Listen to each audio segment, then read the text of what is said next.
This is Television Part 1. The poem is long, and so I have broken it up into parts for you.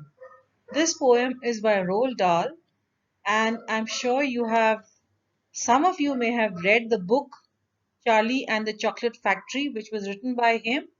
It's a very famous book that Roald Dahl has written, and this poem is a part of that book. This poem, Television by Roald Dahl, was published in 1964. And imagine, even at that time, people were fed up of children glued to the television. And so that situation may have inspired the poet to write something about this alarming addiction to television that children had. So, here in this poem, he is encouraging children and parents to give up watching television so much and to pick up reading, which he says will definitely be a better activity for the children. According to the poet, watching television only kills their imagination and their creativity. It makes them dull. So, here we have the poem for you.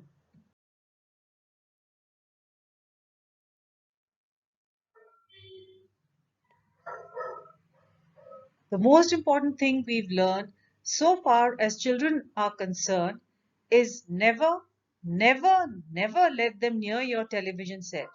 Or better still, just don't install that idiotic thing at all. Roald Dahl advises from his experience. Probably he had conducted a research and then he says to people that they should never ever allow their children to go near the television set. It is better, according to the poet, not to install the idiotic thing called television at all at home. But why is a television an idiotic thing according to the poet?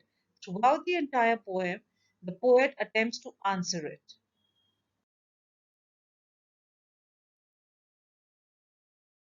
In almost every house we've been, we've watched them gaping at the screen. Gaping means watching in wonder. They loll and slop and lounge about and stare until their eyes pop out. Last week in someone's place, we saw a dozen eyeballs on the floor. These last two lines are hyperbole, that is exaggeration. The poet shares his experience here. He says that in almost every house he has visited, he has watched children gaping at the television screen. They were staring with their eyes wide open and with absolute concentration of mind. Because of sitting for a long time in front of the television set, they become tired. Sometimes they sit or lie in a lazy and casual manner, which is loll and slop and lounge about, and get sloppy. But still, they stare at the television set until their eyes are too tired to watch anymore, and hence the expression their eyes pop out. All these are not Dahl's imagination. He indeed saw a dozen eyeballs, that is, half a dozen children sitting on the floor at someone's house very recently, say last week, and all these children were glued to the television. Last two lines here are a metaphor until they're absolutely drunk with all that shocking, ghastly junk, which means children's minds, filled with the images and stories of a virtual world, are compared to a drunk man's imaginary world in an apt metaphor here. Okay, now to explain this four-line stanza. When the children are before a television set, which is to mean when they're sitting in front of a television set, they sit and stare and sit for long hours. They don't seem to be moving from there, as they probably forget everything else around them in the real world. Rather, what they watch on the television becomes real to them for that time. They are almost hypnotized by this idiotic box. They are absolutely drunk. Their minds are filled with the shocking, ghastly junk, which is mostly unreal and inappropriate for that age. Those TV shows kill their valuable time and make them lazy with no room left for their physical play and exercise. They have no scope of spending time with books and nature and interacting with others. And in these activities, they learn so many other skills as well. But all that comes to a stop when they're sitting in front of the television and just watching television. Their minds filled with the images and stories of a virtual world are compared to a drunk man's imaginary world in an apt metaphor here.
In these particular lines, the poet is justifying why some parents like to switch on the television and put their children in front of the television. He says, "Oh, yes, we know it keeps them still. They don't climb out the window sill. They never fight or kick or punch. They leave you free to cook the lunch and wash the dishes in the sink." The poet now says that he knows that the television keeps the naughty children calm. When they are in front of a TV set, they no more do mischievous things like climbing out of the windowsill, fighting, kicking, and punching. They let the mother free to cook the lunch and wash the dishes in the sink without any disturbance. But that can't be an excuse to let them sit before a TV, because the poet thinks that the idiotic device does more harm than good. In this stanza, the poet is asking the parents, but did you ever stop to think, to wonder what just exactly what this does to your beloved tot? Tot means the young child. Then he gives the answer himself. He says, it rots the sense in his head and kills imagination dead. So here in the last two lines, we have personification also. The poet now asks the parents whether they ever spent a moment to think exactly what harm this television does to their lovely children. He himself answers the question in a brilliant way. Watching television regularly damages the sense in the head. Children are drawn away from reality and the real world around them. They just believe what they watch without considering the context. The child's own environment hardly matches with the one he sees on screen, but still he thinks all that are real and applicable to him. It also kills the power of imagination in the mind. Children start to live in a preset imaginary world that they see on the screen. They slowly close and lose their own creative thinking, their own imagination. They stop using it. The what TV shows display are mostly fictional. It is a close imitation of the real world, not a completely different world as in a fairy tale. Roald Dahl continues to argue how television affects a child's mind. He says it clogs and clutters up the mind. Clogs and clutters means fills up in an unorganized manner. It makes a child so dull and blind. Children watch different shows on different channels. Sometimes there are contradictory ideas. Sometimes it does not match with reality and they get totally surprised. Thus, these things clog and clutter up the mind. They mess up the organized ideas and flow of thoughts. Moreover, the child forgets to think on his own. His entire mind is full of the images that he has seen on the television. So, how would he get the time and the scope to think over other things? His important time is wasted in the thoughts that are fictional and not related to his own life. Thus, his study and thoughts on how to improve his skills and personality are neglected. This is if the child gradually becomes this is as if the child gradually becomes dull and blind. He can no longer understand a fantasy of fairyland. The poet feels that due to the imposed limitation on thoughts, the children can no longer understand a fantasy or a fairy tale.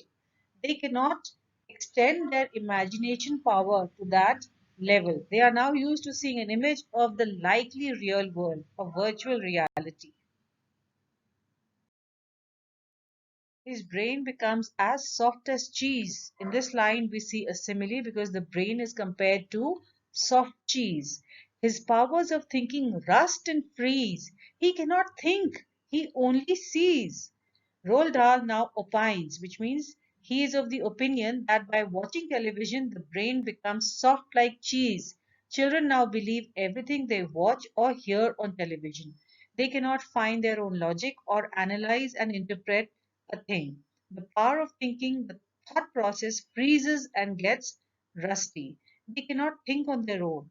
All they do is watching and believing what others say on television.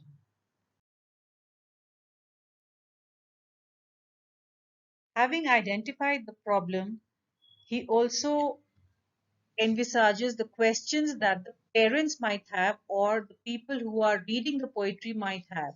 So he says, all right, you'll cry, all right, you'll say.